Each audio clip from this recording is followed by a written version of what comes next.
Hello नमस्कार दोस्तों, संघर्ष क्लास में आप सभी का स्वागत है। आइए हम करंट अफेयर एवं जीके जीएस के कुछ महत्वपूर्ण क्वेश्चन पढ़ते हैं। आइए हम क्वेश्चन नंबर फर्स्ट की तरफ चलते हैं।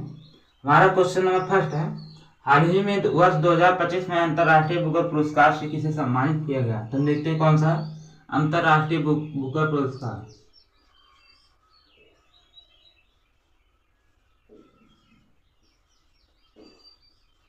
अंतर्राष्ट्रीय बुकर पुरस्कार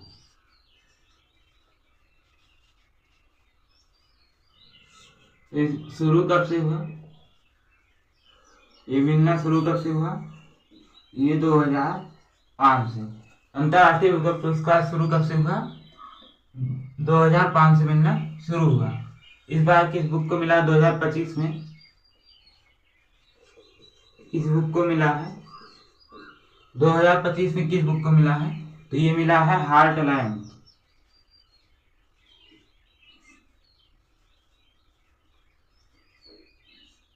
इस बार किस बुक को मिला है, इस बार मिला है हार्टलाइन को। हार्टलाइन को 2025 में मिला है। ये लेखक कौन है, इसके लेखक कौन है, लेखक है इसके बानो मुश्ताक। बानो मुश्ताक कौन लेखक है, तो ये है बानो मुश्ताक। ये यहाँ के लेखक है। किस भाषा में लिखे हैं, तो ये कन्नड़ भाषा में लिखे, कन्नड़ भाषा में लिखे हैं। रहने वाले कहाँ की हैं, तो ये कर्नाटक के रहने वाले। तो ये लेखक कौन है, बानो मुश्ताक, कन्नड़ भाषा में लिखी हैं और किस में लिखी है, कर्नाटक में लिखी है। इसका अंग्रेजी में अनुवाद किसने किया है, हम देखते हैं अंग्रेजी में अनुवाद किसने किया है।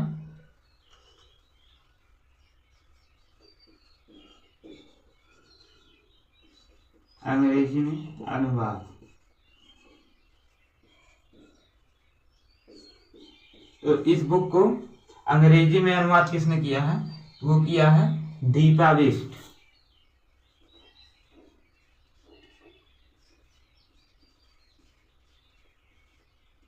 दीपा बिष्ट ने इसे अंग्रेजी में अनुवाद किया है। किसने, दीपा बिष्ट ने। ये किस पर पुस्तक आधारित है, तो ये मुस्लिम महिलाओं के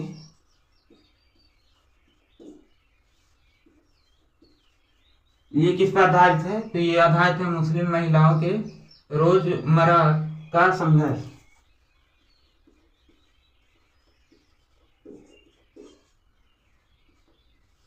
रोजमर्रा का संघर्ष मतलब मुस्लिम महिलाओं में जो रोज का संघर्ष होता है उसी पर आधारित है ये बुक। इस पर मुस्लिम महिलाओं के रोजमर्रा का संघर्ष मतलब रोज की जो संघर्ष है उसी पर आधारित है। और यह 30 बुकों का, 30 लघु कहानियों का मिलाकर एक पुस्तक, एक कहानी बनाई गई है, या एक पुस्तक बनाई गई है। यह पुस्तक, ये बुक किसका है, ये 30 वर्ष की लघु कहानियों का संग्रह है। 30 वर्ष की लघु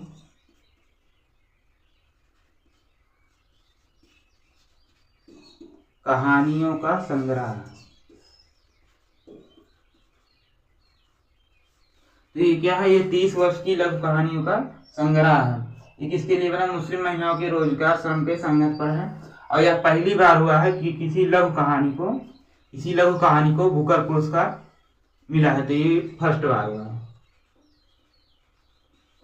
पहली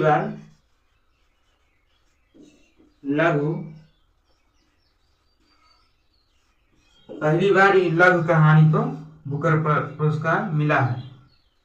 ये पहली बार हुआ कि किसी लघु कहानी को बुकर पुरस्कार मिला है। इसमें पुरस्कार कितना मिलता है, तो इसमें मिलता है 50,000 पाउंड राशि। कितना मिलता है, इसमें 50,000 पाउंड राशि मिलता है। इसमें 50,000 पाउंड राशि किसको मिलेगा, तो ये बानू मुश्ताक को भी मिलेगा और दीपा बेस्ट को 50,000 मिलेगा, और 50,000 में दोनों अपना बराबर बराबर हिस्सा में बांट लेंगे, बराबर बराबर दोनों को मिलेगा। 50,000 पाउंड मिलेगा इसमें से, Banu Mushtaq 25 pound, 25,000 pound, 25,000 pound Deepa Bhasthi. इसका है, ये पहली बार हुआ है कि किसी लघु कहानी को बुकर पुरस्कार मिला है। कितना मिलता है, 50,000 पाउंड मिलता है। और ये है गीतांजलि श्री, हमारे यहाँ ऑप्शन नंबर सी से हो गया बानू मुश्ताक, हमारा ऑप्शन नंबर डी है गीतांजलि श्री। इनको 2022 में, गीतांजलि श्री को 2022 में रेत की समाधि के लिए, रेत की समाधि के लिए बुकर पुरस्कार दिया गया। किसके लिए, गीतांजलि श्री को 2022 में रेत की समाधि के लिए बुकर पुरस्कार दिया गया, जिसे कहते हैं टॉम ऑफ सैंड, रेत की समाधि, टॉम ऑफ सैंड। और रेत की समाधि के लिए इन्हें 2022 में बुकर पुरस्कार दिया गया। इसका अंग्रेजी में अनुवाद किसने किया था, ये की थी डेजी राफ्वेल, डेजी राफ्वेल। एक बार फिर से देखते हैं। अंतरराष्ट्रीय बुकर पुरस्कार की शुरुआत 2005 से हुई। बुक का नाम है 2025 में किस बुक को मिला, हार्टलाइन को। लेखक है बानू मुश्ताक, कन्नड़ भाषा में लिखी है, कर्नाटक के हैं। अंग्रेजी में अनुवाद दीपा बेस्ट ने किया है। मुस्लिम महिलाओं के रोजगार पर संघर्ष पर आधारित है यह बुक। ये 30 वर्षों की लघु कहानी का संग्रह है और यह पहली बार हुआ है कि किसी लघु कहानी को बुकर पुरस्कार दिया गया है। इसमें राशि की इनामी राशि नहीं होती है, 50,000 पाउंड इनामी राशि होती है, ये राशि होती है। और गीतांजलि श्री को 2022 में रेत की समाधि के लिए दिया गया था। इसे अंग्रेजी में अनुवाद किस किया था, डेजी राफ्वेल। यह हमारा ऑप्शन नंबर सी सही होगा, बानू मुश्ताक।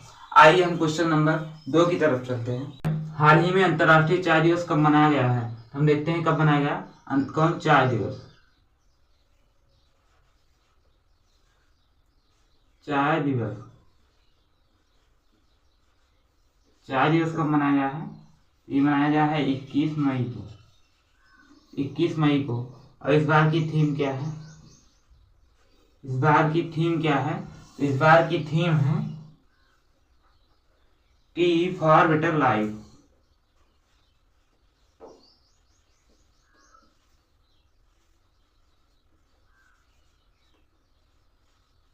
Better life. तो इस बार की थीम क्या है, टी फॉर बेटर लाइफ के 21 मई को चाय दिवस मनाया जाता है। और ये चाय क्या है, एक पेय पदार्थ है, तो विश्व में पिए जाने वाले पेय पदार्थ है,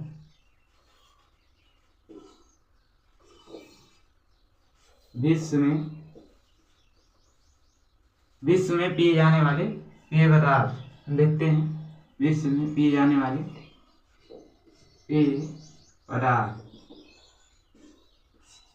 तो पहले स्थान पे कौन सा है, तो विश्व में पिए जाने वाले पेय पदार्थ पहले स्थान पे है पानी।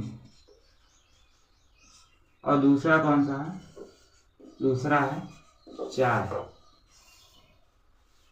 तो विश्व में पिए जाने वाले पहले स्थान पे पानी है, दूसरे स्थान पे कौन सा है, चाय। तो विश्व में पिए जाने वाले पेय पदार्थ में पहले स्थान पे पानी है, दूसरे पे चाय है। इसकी उत्पत्ति कहाँ से हुई थी, हम देखते हैं। उत्पत्ति कहाँ से हुई थी चाय की, ये हुआ था चीन से। चीन की उत्पत्ति कहाँ से, चाय की उत्पत्ति कहाँ से हुई थी, ये हुआ था चीन से। पौधा कौन सा है, तो चाय की उत्पत्ति कहाँ से हुई थी, चीन से। पौधा कौन सा है, कैमेलिया सिनेंसिस।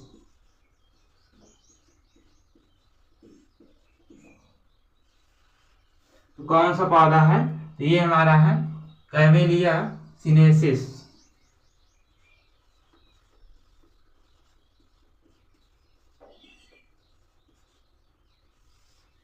चाय का कौन सा पौधा है, तो ये है कैमेलिया सिनेंसिस। ये चाय का पौधा है, इसकी उत्पत्ति कहाँ से हुई थी, चीन से हुई थी। हम देखते हैं 20 मई को कौन सा दिवस मनाया जाता है। यहाँ हमारा ऑप्शन नंबर 20 सही हो जाएगा 21 मई। 20 मई को कौन सा दिवस मनाया जाता है, देखते हैं। 20 मई को मधुमक्खी दिवस।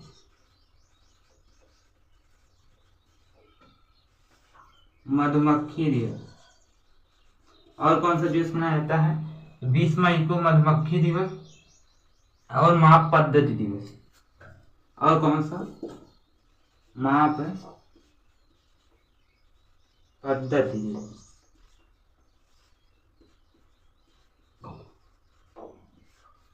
तो कौन सा 20 मई को मधुमक्खी दिवस और माप पद्धति दिवस 20 मई को मनाया जाता है। और 21 मई को और क्या मनाया जाता है, 21 मई को मनाया जाता है 21 मई को आतंकवाद विरोध दिवस।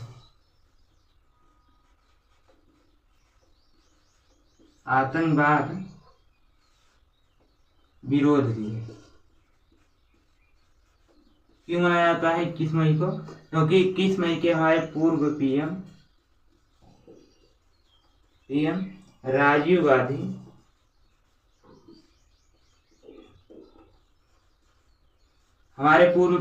गांधी जी की हत्या इसी दिन हो गई थी, इसीलिए 21 मई को आतंकवादी विरोध दिवस मनाया जाता है। क्यों मनाया जाता है 21 मई को, क्योंकि इस दिन पूर्व पीएम राजीव गांधी की हत्या कर दी गई थी, इसलिए आतंकवाद विरोध दिवस मनाया जाता है। तो यहाँ हमारा ऑप्शन नंबर 20 सही हो जाएगा। 25 मई को हमारा हो गया फुटबॉल दिवस। कौन सा है, फुटबॉल दिवस। 3 मई को विश्व टेरस दिवस। कौन सा है, विश्व पेरिस दिवस 3 मई को। 25 मई को फुटबॉल दिवस। 21 मई को चाय दिवस और आतंकवाद विरोध दिवस। 20 मई को हो गया मधुमक्खी दिवस और माप पद्धति दिवस। आइए हम क्वेश्चन नंबर 3 की तरफ चलते हैं। क्वेश्चन नंबर 3 है, हाल ही में पूर्ण कार्यात्मक साक्षरता हासिल करने वाला पहला राज्य कौन सा है। तो कौन सा पूर्ण कार्यात्मक साक्षरता हासिल, तो ये है मिजोरम राज्य। कौन सा है, मिजोरम।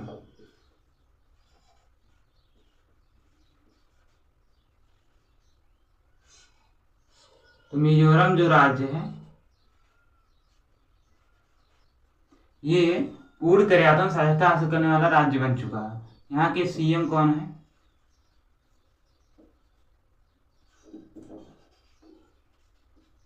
कौन सा राज्य हो गया, तो ये हो गया मिजोरम। यहाँ के सीएम कौन है, यहाँ के लालडोहोमा।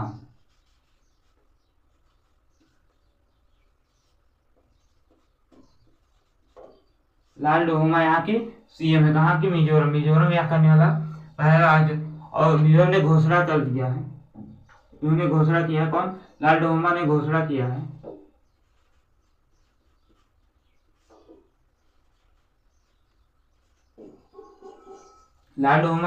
की है कि मिजोरम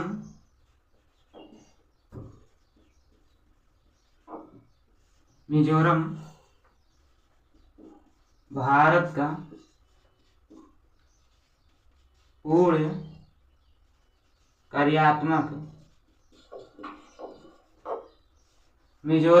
पूर्ण कार्यात्मक साक्षरता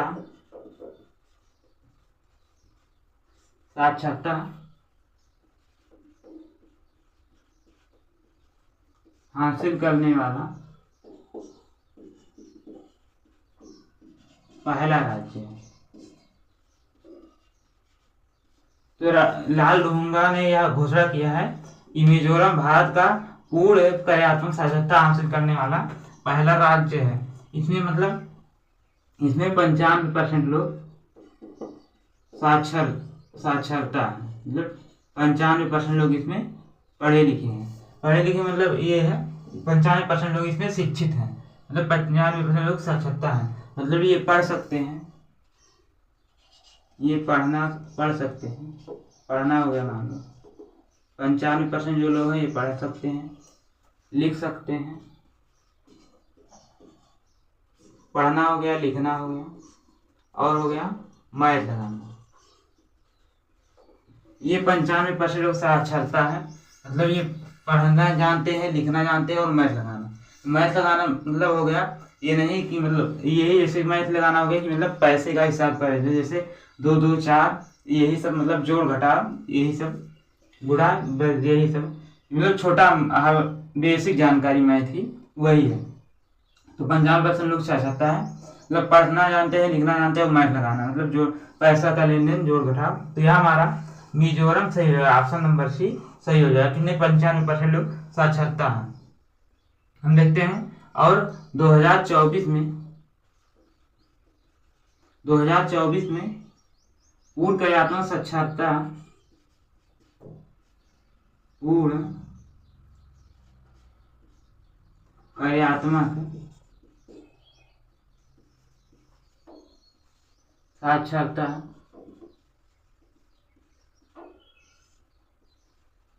तो 2024 में पूर्ण कार्यात्मक साक्षरता यूटी कौन सा है पहला, तो वो है लद्दाख। तो 2024 में पूर्ण कार्यात्मक साक्षरता करने वाला पहला यूटी कौन सा है, यूटी हो गया कौन सा है, ये हो गया लद्दाख। कौन सा यूटी है, लद्दाख। हम देखते हैं मिजोरम की स्थापना कब हुई थी, तो मिजोरम की स्थापना 20 फरवरी, मिजोरम की स्थापना कब हुई थी, 20 फरवरी 1987 को, 1987 को मिजोरम की स्थापना हुई। मिजोरम की स्थापना कब हुआ था, 20 फरवरी 1987। हम देखते हैं मिजोरम के सीएम कौन है, लालूंगा। घोषणा किया है मिजोरम भारत का पूर्ण कार्यात्मक साक्षरता करने वाला पहला राज्य बन चुका है। इसमें 95% लोग साक्षरता है, पढ़ना जानते हैं, लिखना जानते हैं और बेसिक मैथ जानते हैं। 2024 में पूर्ण कार्यात्मक साक्षरता करने वाला यूटी कौन सा है, लद्दाख है। मिजोरम की स्थापना कब हुई थी, 20 फरवरी 1987 में। और भारत का सर्वाधिक साक्षरता वाला राज्य कौन सा है,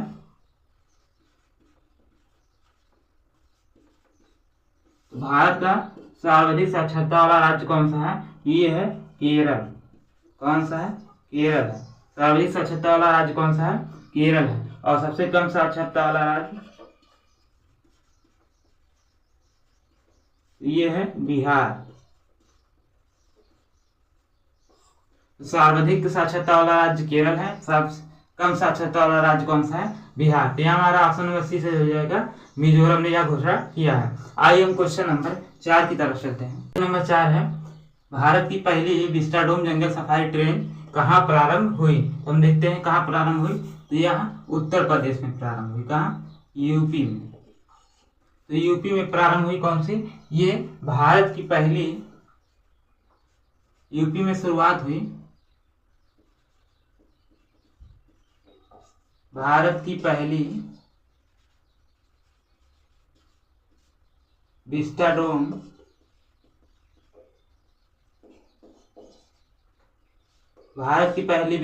जंगल सफारी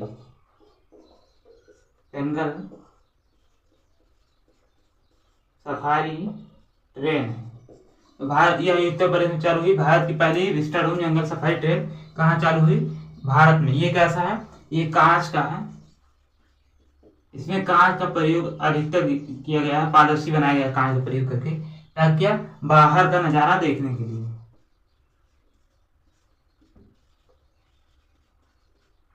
तो बाहर का नजारा देखने के लिए यह कांच का बनाया गया है। हम देखते हैं ये कहाँ से चालू होगा, तो यह कहाँ से चालू होगा, तो यह बहराइच जिले से चालू होगा। कहाँ से,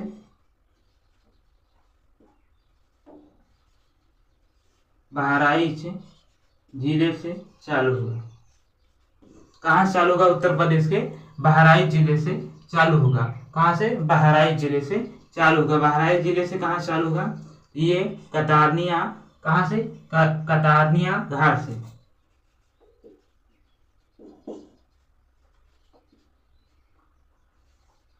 कहाँ चालू होगा, यह कतारनिया घाट से चालू होगा। कतारनिया घाट ये क्या है, ये वन्य जीव अभ्यारण्य है।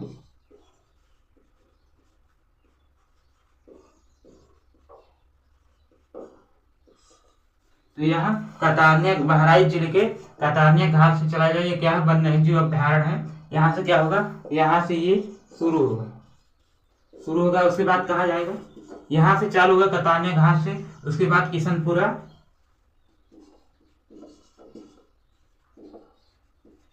उसके बाद किशनपुरा जाएगा, उसके बाद जाएगा Dudhwa national park, Dudhwa national park. तो यह 3 स्थान कवर करेगा। कौन सा? कतारनिया घाट है, किशनपुरा है और दुधवा नेशनल पार्क है। ये कहाँ है? ये लखीमपुर खीरी में दुधवा नेशनल पार्क। ये 3 स्थान को कवर करेगा। ये कैसा है? जंगल सफारी ट्रेन है। तो ये ट्रेन कहाँ? 3 स्थान चलेगा। कतारनिया घाट से शुरू होगा, किशनपुरा और दुधवा तक जाएगा। मतलब एक गंतव्य रहेगा और 3 जंगल। एक गंतव्य रहेगा और 3 जंगल कवर करेगा। इतना 3 जंगल में जाएगा। यह दूरी लगभग 107 किलोमीटर तय करेगा। कितना दूरी तय करेगा? यह लगभग 107 किलोमीटर दूरी तय करेगा। यह 107 किलोमीटर की ट्रेन चलेगी। कहाँ? ये चलेगी कतारनिया घाट से शुरू होकर किशनपुरा और दुधवा नेशनल पार्क तक जाएगा। हम देखते हैं ये गंतव्य रहेगा और 3 जंगल। तो यह हमारा ऑप्शन नंबर सी सही हो जाएगा। उत्तर प्रदेश हो गया। उत्तर प्रदेश की स्थापना देखते हैं। उत्तर प्रदेश की स्थापना 24 जनवरी 1950 को हुआ था। उत्तर प्रदेश की स्थापना 1950 को हुई है। अब पूछा है सर्वाधिक जनसंख्या वाला राज्य, सर्वाधिक जनसंख्या वाला राज्य, जनसंख्या वाला राज्य पूछा जाए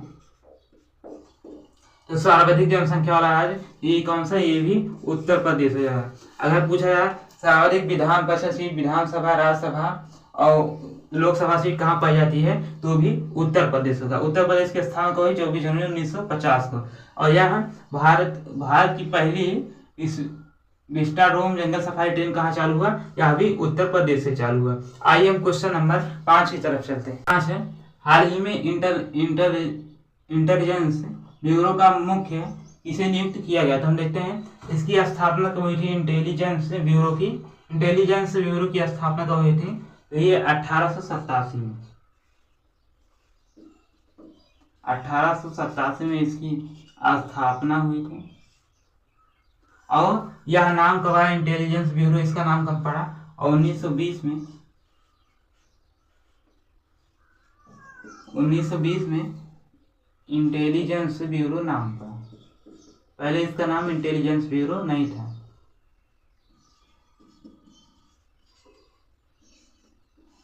इंटेलिजेंस ब्यूरो नाम पड़ा। कब पड़ा? तो यह इंटेलिजेंस ब्यूरो नाम पड़ा। इंटेलिजेंस ब्यूरो नाम कब पड़ा? तो ये पड़ा 1920 ईस्वी में। इसका काम क्या होता है? इसका काम होता है भारत के अंदर व बाहर खुफिया जानकारी इकट्ठा करना। क्या? खुफिया जानकारी।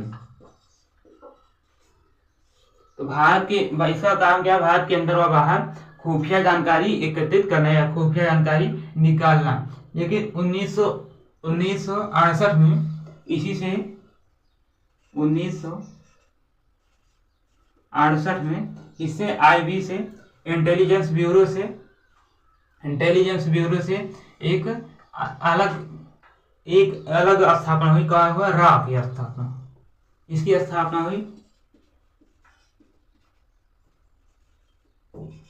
रा की स्थापना हुई। कब हुई? 1968 में। इंटेलिजेंस ब्यूरो से अलग होकर किसकी स्थापना एक हुआ? उसका क्या नाम है? रा। की 1968 में स्थापना हुई। किसकी? रा की। इसका क्या हुआ? इसका काम हो गया भारत के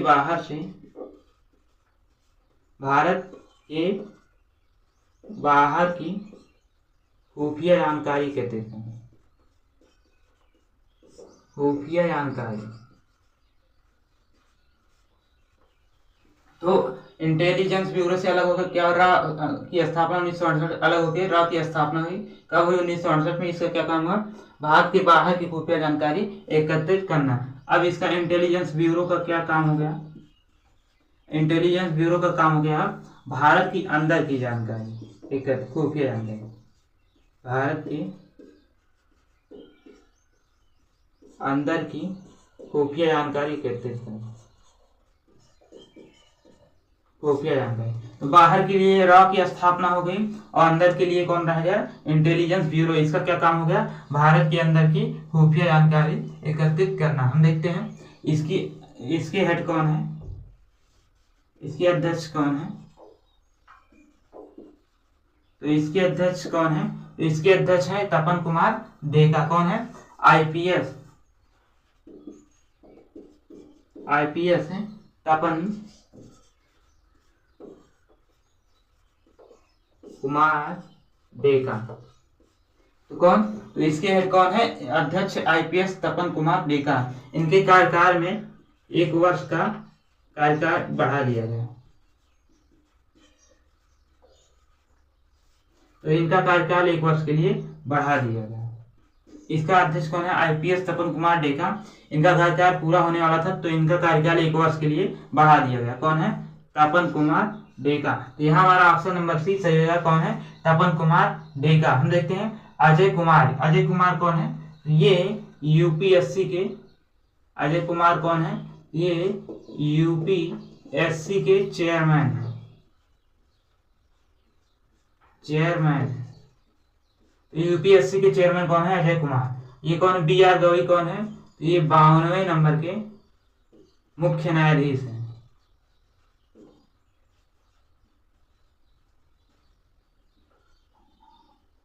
मुख्य न्यायाधीश है। तो 52वें नंबर के मुख्य न्यायाधीश कौन है, BR गवई। अजय कुमार कौन है, ये यूपीएससी के चेयरमैन है। यहाँ हमारा ऑप्शन नंबर सी सही हो गया, तपन कुमार डेका। तो इंटेलिजेंस ब्यूरो के अध्यक्ष कौन है, तपन कुमार डेका। इनका कार्यकाल 1 वर्ष के लिए बढ़ा दिया गया। आज की क्लास यहीं पर समाप्त करते हैं। क्लास अच्छी लगी हो तो वीडियो को लाइक एवं सब्सक्राइब करें। जय हिंद।